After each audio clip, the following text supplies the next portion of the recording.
자, 그리스도인이 된다는 것은 우리가 지난 한 2, 3주간에 걸쳐서 우리 그리스도인이 된다는 것은 나눴는데요. 그리스도인이 된다는 것은 우리가 복음을 믿고 우리 인생이 주인이 바뀌는 사건이다.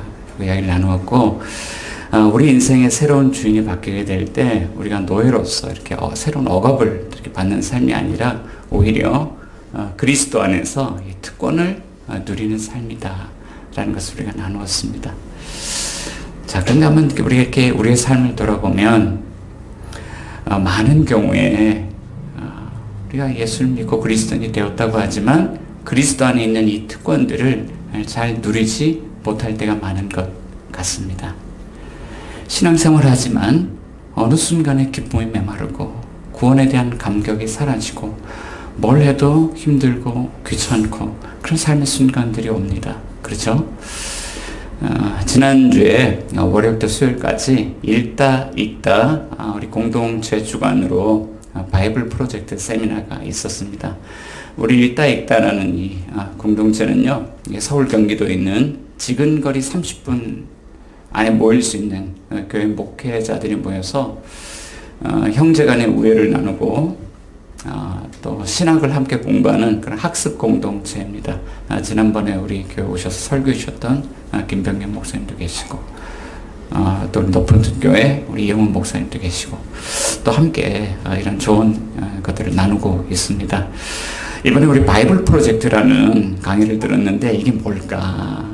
도대체 이게 뭘까? 그러고 와서 강의를 들었는데 가서 너무나도 유익한 것이었구나. 이런 게 있었구나. 마치 사막에서 오아시스를 만난 듯한 그런 기쁨을 좀 맛봤어요. 미국에 있는 두 분이 이런 사역을 시작했는데 한 분은 신학자고 한 분은 애니메이션 전문가인데 어떻게 하면 성경을 좀 쉽고 풍성하게 나눌 수 있을까? 그래서 이 성경이 모든 공통적으로 우리를 그리스도께 인도하는 책이라는 것을 어떻게 함께 경험할 수 있을까? 그런 이제 프로젝트인데 이번에 가서 이제 보고 배우면서 앞으로 큰 도움이 되겠다. 그런 마음을 갖고 돌아왔습니다. 자, 근데 우리 강사로 오셨던 목사님이 강의 서두에 이런 이야기를 나누시더라고요. 세미나를 듣기 전에 무장해제를 하기 위해서 오늘 이렇게 목사님들이 참석해 주셨는데요. 우리 마음속에 이런 우려는 좀 내려놓고 시작했으면 좋겠습니다. 그래요. 무슨 말씀하시나, 무슨 우려가 있나 그랬더니 우리 교회 이야기는 아닌 것 같아요. 그런데 오늘 교회는 목사님이 새로운 세미나를 듣고 오면 성도들 간에 이렇게 이야기를 한다고 합니다. 우리 목사님 또 새로운 거 배워오셨어. 또 세미나 갔다 오셨대. 이게 무슨 말일까요? 안 그래도 사는 게 힘들고 괴로운데 또 뭔가를 새롭게 가르치려고 하신다. 서로 이제 이런 마음으로 하기 싫은데 이런 마음으로 이제 이야기를 하는 것이죠. 우리의 신앙생활 가운데 이런 거예요. 구원의 기쁨과 감격이 사라질 때 이럴 때는요, 아무리 좋은 걸 갖다 놔도 뭘 해도 귀찮고 힘들어요. 들어가겠습니까? 자, 그런데 우리는요, 이런 지점에서 한번 생각해 봐야 될 것 같아요. 우리 스스로의 삶을 돌아보면서 이게 정상인가? 자, 우리가 예수님을 믿을 때, 예수님과의 첫사랑을 받아 누릴 때, 그때 얼마나 구원의 기쁨과 감격이 충만했습니까? 그런데 신앙생활이 오래되면 오래될수록 구원의 기쁨과 감격을 잃어버리는 거예요. 여러분, 이게 정상적인 신앙생활입니까?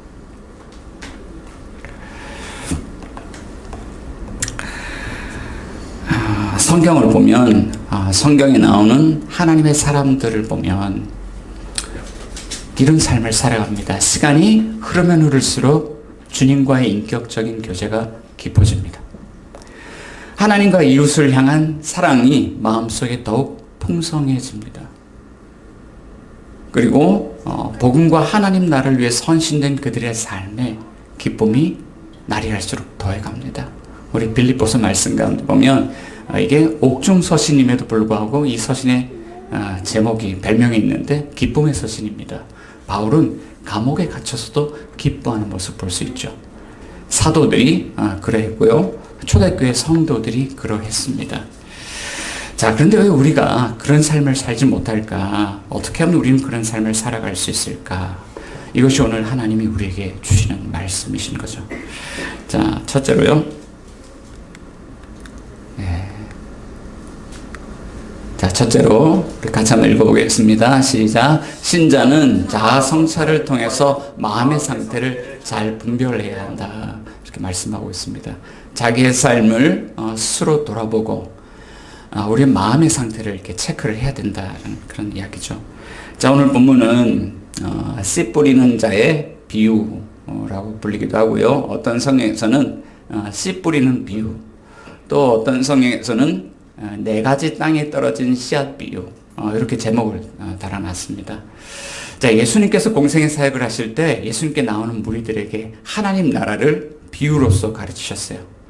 이 마태, 마가, 누가 이 공강복음에 보면 이 하나님 나라의 비유가 여러 그런 말씀들이 있습니다. 여러 가지 비유 말씀들이 있는데, 자, 근데 마태복음에도 나오고 마가복음에도 나오고 누가복음에도 나오는 이 본문 말씀이 바로 오늘 본문이 유일해요. 하나님 나라의 비유 가운데 공통 본문으로 등장합니다. 자, 이 본문이 중요하다는 이야기예요. 왜 중요할까요? 자, 오늘 이 하나님 나라의 비유 말씀은요, 우리의 마음 상태를 체크해 볼 수 있는 그런 이제 본문이기 때문에 우리에게 참 중요합니다. 자, 오늘 어떤 내용일까요? 누가복음 8장 5절부터 우리 8절까지 말씀을 한번 우리 함께 읽어보도록 하겠습니다. 시작. 씨를 뿌리는 자가 그 씨를 뿌리러 나가서 뿌릴새 떨어는 길가에 떨어짐에 밟히며 공중의 새들이 먹어버렸고, 떨어는 바위 위에 떨어짐에 싹이 났다가 습기가 없으므로 말랐고, 떨어는 가시떨기 속에 떨어짐에 가시가 함께 자라서 기운을 막았고, 떨어는 좋은 땅에 떨어짐에 나서 100배의 결실을 하였느니라. 이 말씀을 하시고 외치시되 들을 귀 있는 자는 들을지어다. 자, 예수님이 이렇게 하나님 나라를 비유로 가르치셨죠. 자, 씨 뿌리는 자가 씨를 뿌리러 나갑니다. 자, 근데 그 당시에 이제 문화를 이야기를 하죠. 농사를 짓는데 밭을 이렇게 일궈 놓고 씨앗을 뿌리는 방식입니다. 자, 그러니까 어떤 씨앗은 길가에도 떨어지는데 사람들이 밟고 지나고 공중의 새들이 먹어버리더라. 또 어떤 경우는 돌밭 위에도 떨어지죠. 바위 위라고 표현하고 있는데요. 싹이 났다가 이게 해가 뜨고 막 해가 장렬을 하니까 습기가 없으므로 말라버리더라. 또 더러는 가시떨기 속에 떨어졌는데 가시와 함께 자랍니다. 근데 그 기운에 막혀서 자라지 못하더라. 또 더러는 좋은 땅에 떨어졌는데 100배의 결실을 맺더라.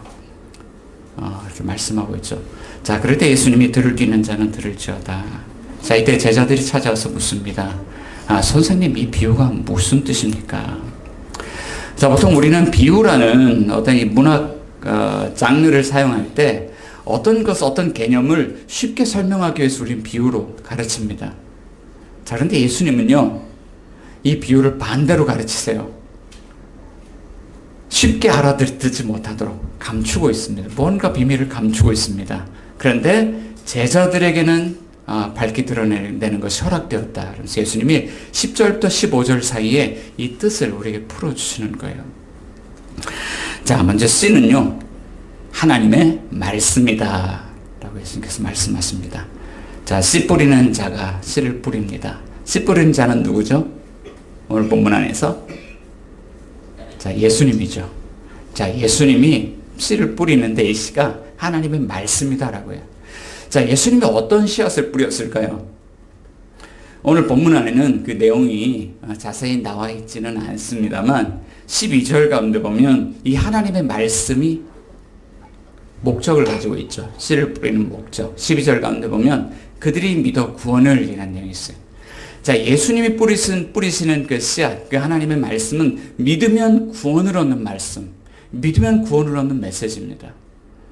자, 누가복음에서는 그것을 이렇게 좀 감추고 있지만 마가복음은요, 1장 15절에 대놓고 그 메시지가 무엇이었는지 처음부터 밝히고 있죠.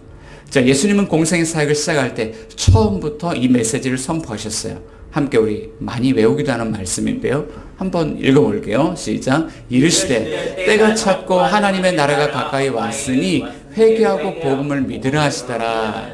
자, 이 회개하고 이 복음을 믿으면 무슨 일이 일어납니까? 하나님 나라에 들어간다. 자, 누가복음 8장에서는요, 이것을 비유로 말씀하시고 대놓고 이야기하지 않고 감추고 있으면서 이 본문의 전후 문맥에 어떤 걸 이야기하고 있냐면 하나님의 나라가 무엇인지를 보여줘요. 자, 7장에 나오는 말씀을 읽어보면 7장 1절부터 10절까지 어느 백부장이 종이 병들어서 예수님 찾아옵니다. 근데 예수님 오실 것 없어요. 그냥 말씀하시면 나을 겁니다. 믿고 돌아갑니다. 그랬더니 백부장의 믿음을 칭찬하시면서 내 믿음대로 될지다 그랬는데 그 시로 종의 질병이 나았다는 이야기. 자, 그러니까 하나님 나라에는 무엇이 발붙일 수 없습니까? 하나님 나라에는 질병이 발붙일 수 없다는. 7장 11절부터 23절까지 가운데 보면 예수님 제자들과 나인성으로 가시는데 나인성에 나오는 장래 행렬을 만나죠. 과부의 아들이 죽었습니다. 자, 그런데 예수님이 그 청년을 만지십니다. 그러자 살아납니다. 하나님 나라에 죽음이 발붙일 수 없다. 그 말씀합니다. 자, 7장 36절부터 50절까지 말씀 가운데 보면 한 죄 많은 여인이 비싼 향료를 가져와서 그것을 깨뜨려서 주님의 발에다 쏟아붓습니다. 그리고 울면서 자신의 머리카락으로 예수님 발을 씻죠. 예수님이 죄사함을 선포합니다. 하나님 나라에는 무엇이 발붙일 수 없습니까? 죄의 문제도 발붙일 수 없다는 거예요. 자, 그런데 오늘 본문 이후에 후문맥에 보면은 또 놀라운 이야기를 합니다. 이럴 수밖에 없는 이유가 있다. 왜요? 예수님에겐 이런 권위가 있기 때문에. 자, 8장 22절에서 25절 보면 풍랑이 일어나는 바다에서 예수님이 바람과 바다를 꾸짖으시자 이 자연이 순종하죠. 예수님에게는 이 자연을 다스릴 권위가 있습니다. 8장 26절부터 39절까지는 예수님이 그 바다를 건너가서 걸어서 있는 군대 귀신 들린 자를 고치십니다. 예수님에게는 군대 귀신도 굴복시킬 수 있는 권위가 있습니다. 자, 8장 40절부터 56절까지는 12의 혈루증을 앓았던 그 불치병 환자, 그 여인과 그 여인이 치유를 받고 또 회당장의 어린 딸, 죽은 소녀가 예수님 만나고 살아나죠. 자, 예수님에게는 못 고칠 질병이 없고 예수님에겐 죽은 자도 살릴 수 있는 권세, 권위, 능력이 있습니다. 자, 예수님이 누구라는 이야기입니까? 인간으로 우리에게 찾아오신 그 예수님이 우리의 문제를 해결하시고 우리의 삶 가운데 그런 하나님 나라를 가져올 수 있는 완전한 인간이시면서 동시에 완전하신 하나님이시다라는 것을 우리에게 말씀하고 있는 것이죠. 자, 그가 우리에게 복음의 씨앗을 주시면 이 씨앗이 자라서 열매를 맺고 그 열매가 바로 하나님 나라에서의 구원받은 삶이라는 것을 본문 우리에게 말씀하고 있습니다. 자, 그런데 이런 문제를 제기하죠. 이 구원은 복음을 들었다고 해서 모두가 다 누리는 구원이 아니다. 하나님 나라는 복음을 들었다고 해서 모두가 다 누리는 것이 아니라는 것을 말씀하고 있습니다. 그래서 이제 세 번째 땅에 대한 이야기를 하는 거예요. 땅의 비유. 자, 먼저요. 자, 씨앗이 길가에 떨어집니다. 씨 뿌린 자가 씨앗을 뿌릴새 더러는 길가에 떨어집니다. 자, 이거 어떤 의미일까요?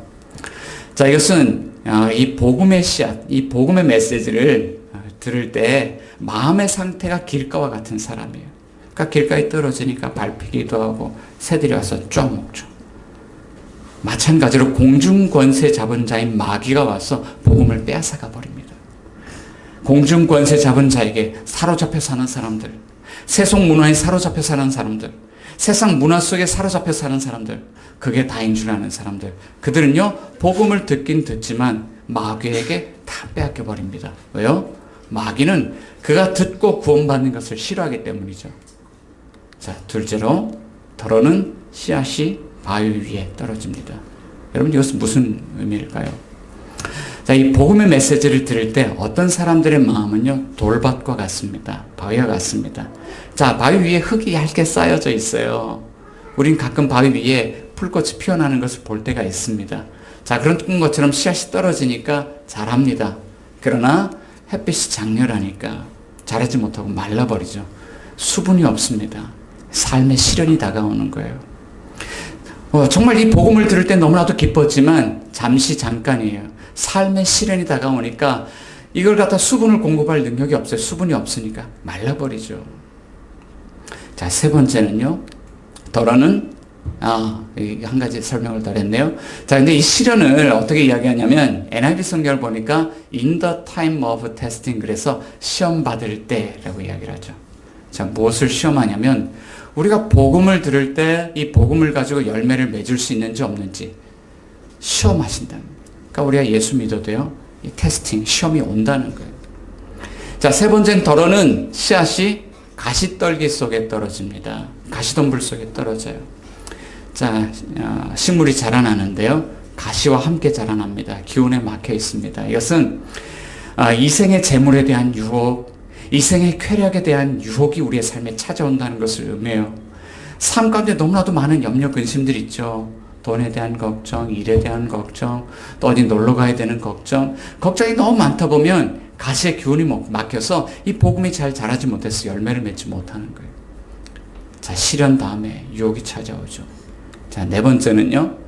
자, 우리 네 번째는 같이 한번 읽어볼게요. 시작. 더러는 씨앗이 좋은 땅에 떨어지다. 좋은 땅에 떨어지면 100배 결실 맺습니다. 제가 이게 우리 별내에서 배나무를 한 그루 이렇게 한 3년 전, 2년 전, 작년까지 키워본 적이 있어요. 올해는 당첨이 안 됐습니다. 잘렸어요. 근데 배를 이렇게 한 그루 키워보니까 열매가 한 300과 정도가 열립니다. 근데 이걸 그대로 놔두면 맛이 없어요. 작고 맛이 덜합니다. 근데 이거를 한 3개 중에 2개를 잘라버리고 하나만 키우는 거예요. 그래도 100과에서 120과 정도가 남는데 크고 달고 맛있는 배가 나오죠. 그러니까 요즘 100배가 그렇게 많은 것은 아니에요. 오늘 농법에서는. 그렇지만 그 당시의 농법으로 보면 이 100배는 엄청난 거죠. 어떻게 열매를 맺는가. 자, 이 좋은 땅과 같은 마음을 가진 신자들에게는요, 이런 3가지 특징이 있는데요. 한번 말씀을 한번 같이 읽어보면서 찾아보겠습니다. 15절을 같이 한번 읽어볼게요. 시작. 좋은 땅에 있다는 것은 착하고 좋은 마음으로 말씀을 듣고 지키어 인내로 결실하는 자니라. 자, 좋은 땅에 씨앗이 떨어지면 반드시 열매를 맺는데, 자, 이런 마음으로 복음을 들어요. 첫째는 착하고 좋은 마음으로 말씀을 듣습니다. 이 착하고 좋은 마음이라는 건요, noble and good heart. 그래서 아주 고귀하게 받는 거예요. 지극히 선한 것으로 받는 거예요. 복음을 듣는데 너무너무 귀하다 이렇게 받는 거예요. 너무너무 선하다. 이게 귀하고 선한 그런 선물로 받아들일 마음이죠. 가끔 우리가 말을 들을 때요, 한번 이야기해 보세요. 한번 드러나 봅시다. 이야기해 보세요. 처음부터 들을 마음 없이 말씀을 듣는 사람들이 있어요. 자, 우리 장로님 너무나도 잘 아실 텐데, 군대 있을 때 대대장님 식당에 병사들 다 모아놓고 훈시를 했습니다. 그럼 참 우리 중간에 간부님들 오셔가지고 대장님 오시니까 정신 차리고 들어야 돼? 그런데요, 한 5분, 10분 졸죠. 무슨 이야기 들었는지 기억에 남는 말씀이 없어요. 자, 한 귀로 듣고 한 귀로 흐르는 거예요. 시간아 지나가라 그러면서. 여러분, 그런 말씀으로, 그런 마음으로 들으면 열매를 맺겠습니까? 착하고 좀, 정말 귀하고 정말 선하구나. 자, 그런데 두 번째로요, 이 말씀을 듣고 이 사람이 말씀을 지킵니다. 우리의 삶에 시련이 다가와요. 테스팅이 다가옵니다. 삶의 고난이 다가와요. 햇볕이 올라와서 우리의 삶을 쨍쨍 내려쬐입니다. 너무나도 뜨겁고 너무나도 메마르고. 근데 모든 것을 빼앗기지만 이 사람은요, 내가 이것만큼 빼앗길 수 없어요. 귀하고 선한 이 복음을요, 이 씨앗을 지켜요. 마음에 놓고 지키는 거예요. 자, 그리고 세 번째 특징, 인내로 결실해요. 우리 삶에 유혹이 찾아옵니다. 그러면서 사업도 해야 되고, 또 열심히 살아서 우리 성공도 해야 되고, 또 어디 놀러도 가야 되고, 많은 유혹거리들이 찾아오죠. 그렇지만 가장 귀한 그 말씀, 그것을 지키고 참습니다. 이 거짓된 그런 사랑에 유혹되지 않고 참되신 하나님의 사랑인 이 복음을 굳게 지킵니다. 인내합니다. 그럴 때 열매를 맺더라 하는 거예요. 자, 근데 정말로 열매를 맺더라고요. 저희가 우리 의정부에서 포천 나가는 길목 옆에 도시 텃밭을 하고 있습니다. 한 4평 정도 되는 밭에 여러 가지를 심었는데요. 그동안에 날씨가 얼마나 짓궂었습니까? 비가 올 때는 왕창 쏟아지고 더울 때는 너무나도 무더워가지고 견딜 수 있겠나. 농사 짓는 우리도요, 너무 더우니까 가기가 싫어요. 물도 안 주고. 안 갔습니다. 다 죽었겠지? 뭐가 있겠어? 근데 어제 아내하고 아이들이요, 밭을 갔다 왔어요. 여보, 다 죽었지? 물었어요. 그랬더니, 아니. 그래. 참외가, 전에 갔을 땐 열매가 별로 없었는데요. 참외가요, 2개는 너무 익어서 터져버리고요. 어제 2개를 따왔는데 얼마나 싱싱하고 맛있는지. 고추를 막 전에 제가 갔을 때 고추가 하나도 없었어요. 그런데 또 고추가 막 열려서 한 바구니를 따갖고 온 겁니다. 야, 이 극한의 날씨를 견뎠구나. 이 좋은 땅에 있으니까 식물들을 견디고 열매를 맺는구나. 한번 우리의 삶을 돌아봅시다. 여러분의 마음 상태는 어떻습니까? 삶의 시련이 다가올 때, 유혹이 다가올 때 잘 견디고 인내하십니까? 그래서 열매 맺고 있습니까? 자, 오늘 하나님은요, 우리에게 이 말씀을 통해서 삶을 점검해보고 마음 상태를 체크해봐라. 지금 우리의 마음 상태가 어떤지 체크해봐라는 거예요. 자, 그럼에도 우리가 열매를 맺지 못할 때는 이 2가지 문제가 있어요. 바로 시련과 유혹입니다. 때로는 우리 삶에 정말 열매를 맺을 수 있는지 없는지 시험하는 시련이 다가오고요. 우리의 삶에 유혹들이 찾아오죠. 삶을 한번 쭉 반추해 봤어요. 반추를 해보니까 어느 한순간에 시련과 유혹이 찾아왔던 것이 아니라 어릴 때부터 지금까지 항상 시련과 유혹이 항상 붙어 있었더라고요. 항상 있었더라고요. 제가 청소년 때 저희 아버님이 어느 갈등과 분쟁이 있는 그런 교회에 부임을 하셔서 목회를 하시게 됐습니다. 전에는 아버지가 개척교회에 있었는데 아주 부흥하고 교회가 좋았어요. 그런데 목사님 가서 맡아주세요. 그래서 아버지가 청빙받아서 그 교회를 갔는데 너무 어려웠던 겁니다. 마음에 갈등이 생기고 기도 제목이 생겼습니다. 하나님께 물었어요. 하나님, 왜 우리는 목회자 가정인데 이렇게 삶이 힘들고 어려워야 됩니까? 경제적으로도 넉넉하지 않고 교회에 이렇게 분열의 그런 아픔이 있는데 왜 이렇게 아픔 속에서 우리는 힘겹게 살아가야 됩니까? 그게 제 안에 큰 질문이었습니다. 그래서요, 떠나고 싶었어요. 아버지가요, 야, 우리가 기도해야 돼. 그 말씀을 들으면 기도하고 싶은 게 아니라 도망치고 싶은 거예요. 아버지가요, 그래요. 네가 목사 아들인데 목사 아들답게 좀 살아야지. 그럼요, 도망치고 싶어요.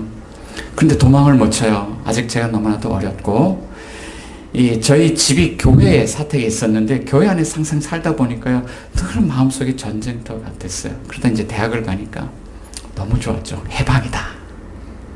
그래서 제 마음 안에 이런 생각을 가졌습니다. 아버지 보세요. 제가 하나님 없이도 얼마나 잘 사는지 한번 보여드릴게요.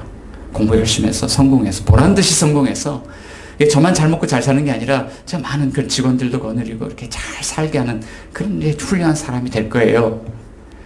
그러고 공부를 열심히 했어요. 놀기도 열심히 놀았습니다. 근데 시간이 지나면서 경험한 것이 있었어요. 제 마음에, 욕망에 노예가 되어 있어요.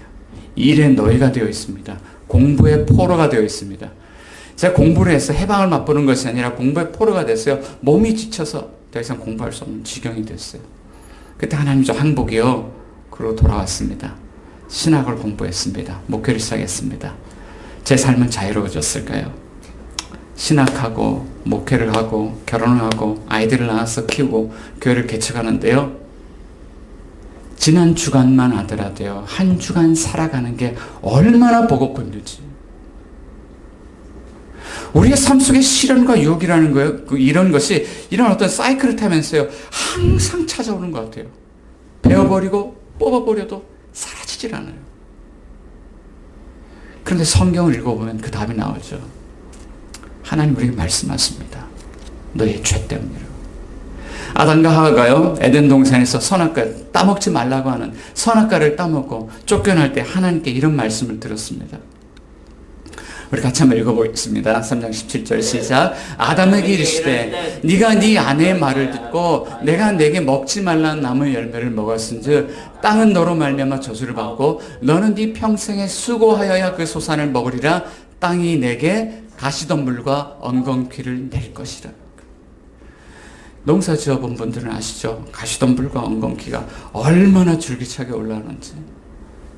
지난번에 우리 밭에 제가 풀을 다 뽑아버렸었거든요.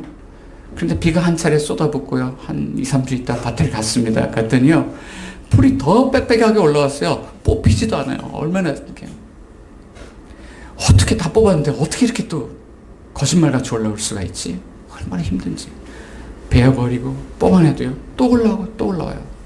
근데 우리 인생이 그렇다는 거예요. 우리 인생은요. 시련과 유혹이 가시덤불과 엉겅기처럼 항상 올라오는 인생. 그게 우리 인생이라는 거예요. 그런데 이런 삶을 살아가면서 우리가 어떻게 열매 맺는 삶을 살아갈 수가 있습니까? 어떻게 열매 맺는 토양이 될 수 있습니까? 자, 하나님께서 그리스도 안에서 우리를 위해서 행하신 놀라운 일이 있죠. 자, 우리 같이 한번 읽어봅니다. 시작. 이를 위하여 하나님은 신비한 힘을 가진 좋은 씨앗을 우리에게 심으셨습니다. 이 신비한 힘을 가진 이 좋은 씨앗을 하나님 우리에게 심으셨다.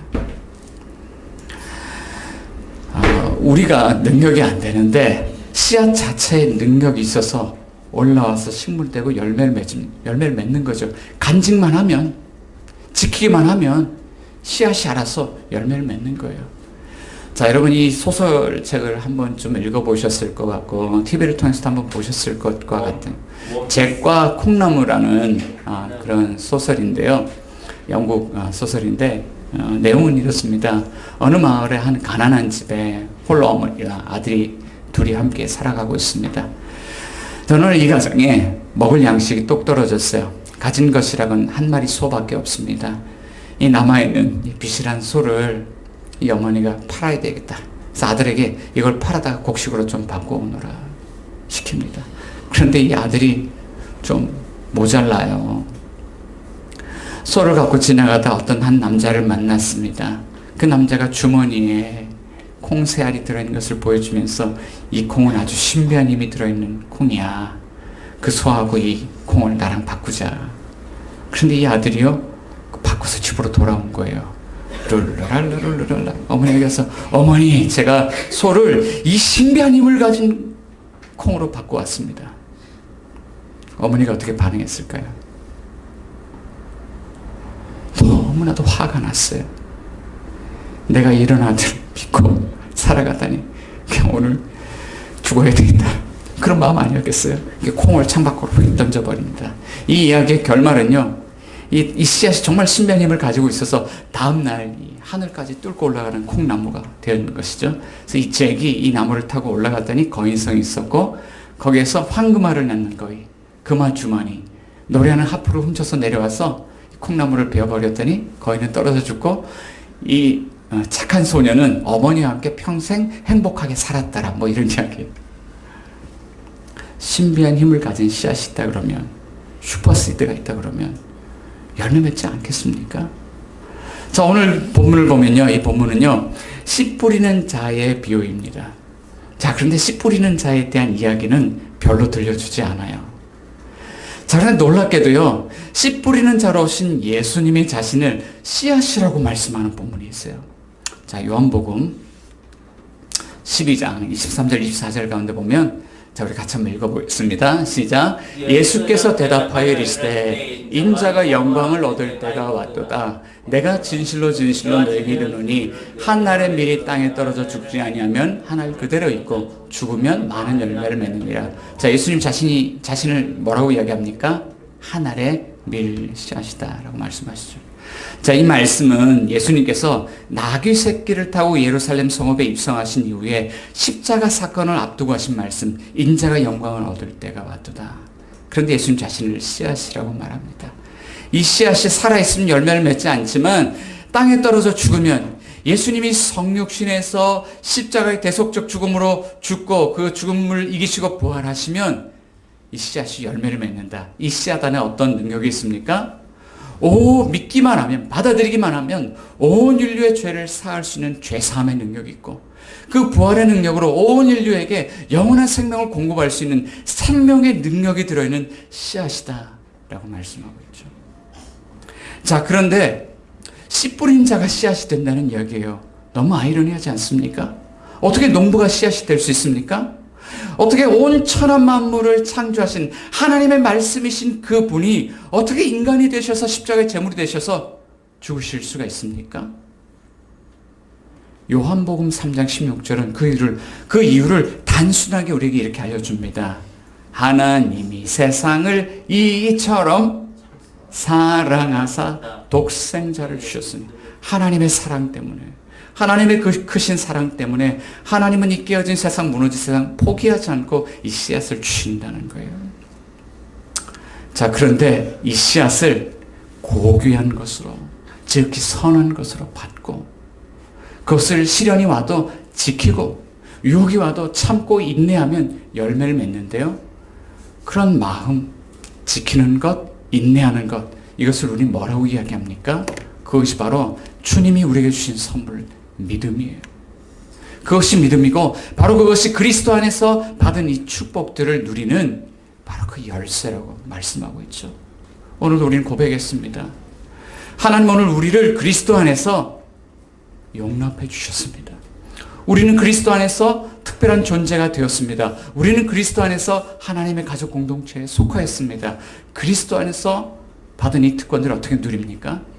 믿음의 열쇠를 가지고 그것을 귀하게 받고 선하게 받고 지키고 인내해서 우리는 그 특권을 받아 누린다라고 말씀하고 있는 거예요. 사랑하는 여러분, 여러분들의 삶은 그리스도 안에 있는 그 특권들, 보화들을 누리면서 하나님 나라의 백성으로 살아가고 있습니까? 그렇지 않다면 오늘도 주님이 선포하시는 복음, 씨 뿌린 자가 뿌리는 그 씨앗을 믿음으로 받으십시오. 믿음으로 지키십시오. 믿음으로 인내하십시오.